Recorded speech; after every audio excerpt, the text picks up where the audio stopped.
Welcome back for round 3. We are learning to duck call with a DZ single reed call.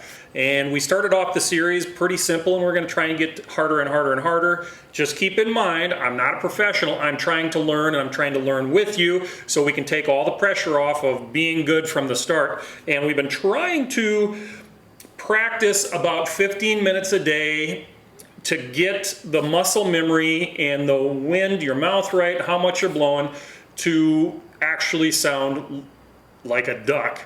And many of us don't sound as good as we want. And so the quack was easy.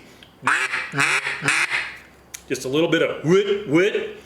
Now the greeting call was a little bit harder, and what I found was really hard was how much air to use, and it was hard because I was overblowing most of the time, and this one's a little trickier than I thought. But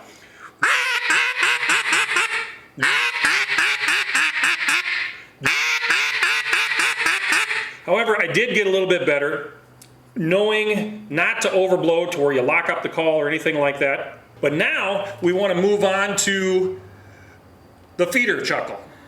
Starting off, you're just going to go real slow, making the tika sound with your tongue. You'll take the front of your tongue and pop it down, making the t part, and then the middle of your tongue bring up, and then pop that, making the k part. Just start slow, and eventually you'll graduate and move faster and faster and faster, just like this. Just get into that rhythm, and then eventually you'll start adding parts to it, and it'll just pick up speed from there.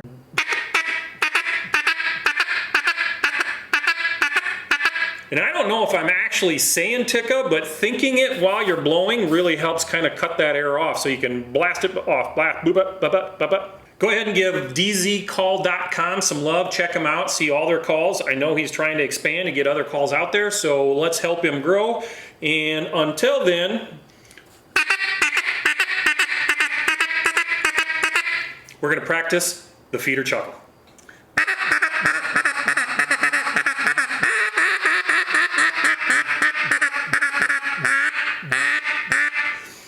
All right, I'm getting a little bit better, but I know I have a long ways to go. One thing you may want to do to really improve is set up a tripod, set up a phone, record yourself, and listen to how you sound. It may make you think differently on how good you really are, because I know watching these videos and editing them, I'm not nowhere near what some of these guys are, but I want to get there, and hopefully you can get there with me.